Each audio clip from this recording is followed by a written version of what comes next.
Once again, welcome na usab sa atong programa, ang Simple Apologetics. Usa ka simple nga pamaagi sa pagdipinsa sa simbahan nga Katoliko. O gining atong episode atong tubagon karon ang giingon sa usa ka pastor sa Seventh Adventist Church, si Pastor Chris Bacalaris, ato siyang tan-awon o paminawon pinaagi sa video. Walay mabasa sa Biblia nga ang Roman Catholic Church pabuhaton o larawan sama ani Senyor San Jose, sama ani Senyor San Vicente, sama ni Senyor Agustin. Walay mabasa, bisan paghuruton ang Biblia, walay mabasa. Ang basahon kirubin ang gisugo si Moses dili ang Roman Catholic Church. Wa pagi mabasa sa Biblia nga gisugo ang Santa Iglesia Katolika, Apostolika, Romana nga magkulit og larawan. So sa atong nakita sa video, at least doon ay duha ka butang nga atong pagatagdon nining atong episode karon. Ang una, miingon siya nga si Moises ra ang gisugo nga maghimo og larawan. So ang buot niyang ipasabot nga si Moises ra ang maghimo og larawan kay siya raman ang gisugo.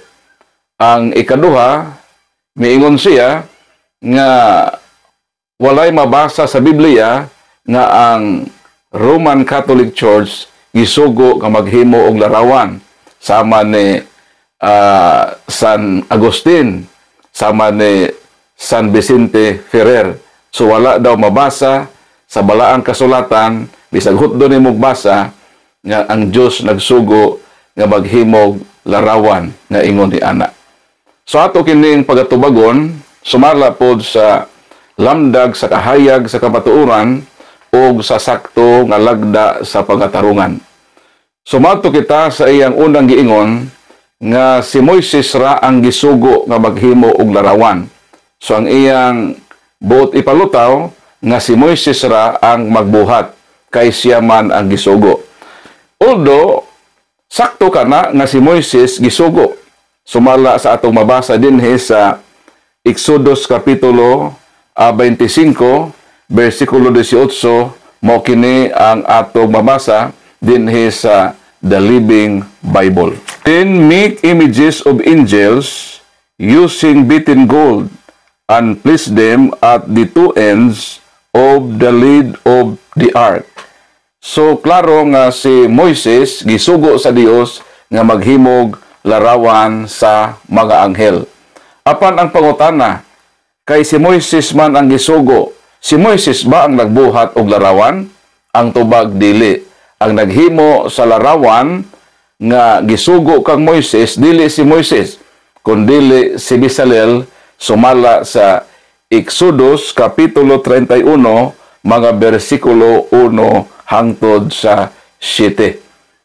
Og sa 2 Kronikas 3:10, si Haring Solomon usab nagbuhat og linilok nga larawan sa kirubin. Sumala sa atong mabasa dinhi sa balaang kasulatan, bag-ong kalibutang hubad, sa balaang kasulatan sa Watchtower, 1984 nga edisyon, og mao kini ang atong mabasa. Og siya naghimo diha sa balay sa labing balaan og duha kalinilok nga larawan sa makirubin og naghaklap niini og bulawan. Si Haring Solomon naghimo og linilok nga larawan sa makirubin diha gibutang kini sa labing balaan nga dapit. Kung atong sundan ang katarungan ni Pastor Chris Bacalaris nga ang maghimo maulang kadtong gisugo, ang pangutana, gisugo ba si Haring Solomon nga maghimog larawan sa duha ka kirubin ibutang kini sa labing balaan nga dapit? Mabasa ba kana sa balang kasulatan nga siya gisugo? Ang tubag, wa kitay mabasa. O kinsa man gyud ang nagbuhat ni adtong maong alarawan nga tua sa labing balaan nga templo sa Ginoo? Ang tubag, mao si Huram. Sumala sa 2 Kronikas Kapitulo 2, bersikulo 11 hangtod sa 14. So si Moises gisugo apan dili siya mao'y naghimo. Si Haring Solomon nagbuhat og larawan sa kerubin, but actually ang nagbuhat mao man si Huram.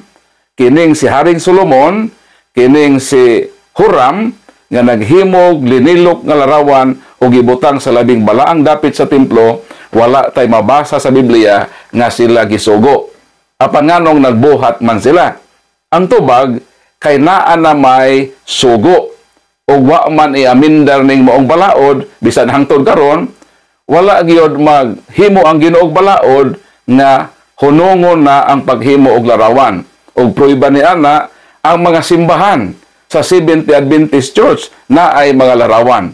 Pananglitan, dili ta mulayo sa laing lugar sa Cebu City o Tanawa, ang simbahan sa Seventh Adventist Church na ay larawan. Basin mo ingon sila sa gawas naman ang simbahan. Mao to sulod sa simbahan, pananglitan sa simbahan nila sa Amerika, sa Florida, United States of America, sa Forest Lake Seventh Adventist Church kasimbahan. So klaro kaayo din ha nga naa gyud larawan sa ilang simbahan, sa sulod sa ilang simbahan na ay larawan ni Kristo. So kung atong sundon ang argumento ni Pastor Chris Bacalares nga gisugo si Moises, wala suguang uban, so dili sila maghimo. So ang pangutana, nganong naghimo man og larawan ang mga Seventh Adventist Church? Ang pangutana, gisugo ba sila sa Ginoo? Mao nang sila ang motubag ni ana. Si Chris Bacalares ang motubag ni ana kung gisugo ba sila sa Ginoo. Kaya ang iyang katarungan, si Moises may gisugo. So ang pangutana, nganong naghimo man pumog larawan o gibutang ninyo sa inyong simbahan? O bisan gani ang mga libro sa Seventh Adventist Church, pananglitan, ang ilang pinakasikat nga libro nga gigama sa ilang founder. So doon na po'y mga larawan ni Kristo. Ang pangutana, gisugo ba mo nga maghimo mog larawan ni Jesucristo? Even ang inyong founder nga si Ellen Goldwhite, doon ay rebulto nga dagway sa bronze. Ang pangutana, gisugo ba mo sa Ginoo nga maghimo niya na? So kining dagan sa pangatarungan ni Pastor Chris Bacalares, wala ni sa saktong release kung lagda sa pangatarungan. Kay sukwahi man sa kung unsa ang ilang gihimo. Mao nang miingon si Kristo din sa balaang kasulatan sa Mateo 12:37, kay ang inyong mga pulong mousab unya ang gamiton sa paghukom kaninyo aron maila kung kamusad-an ba o dili. Sumatod sa giingon ni Kristo, ang inyong mga pulong maura usab ang gamiton diha kaninyo aron palutawon kung sakto ba kamo o dili. So kining pangatarungan ni Pastor Chris Bacalares nga si Moises may gisugo, so si Moises ray mubuhat. So ang pangutana, nganong ang mga Seventh Adventist nagbuhat man pod og malarawan? Gisugo ba pod sila sa Ginoo sama ni Moises?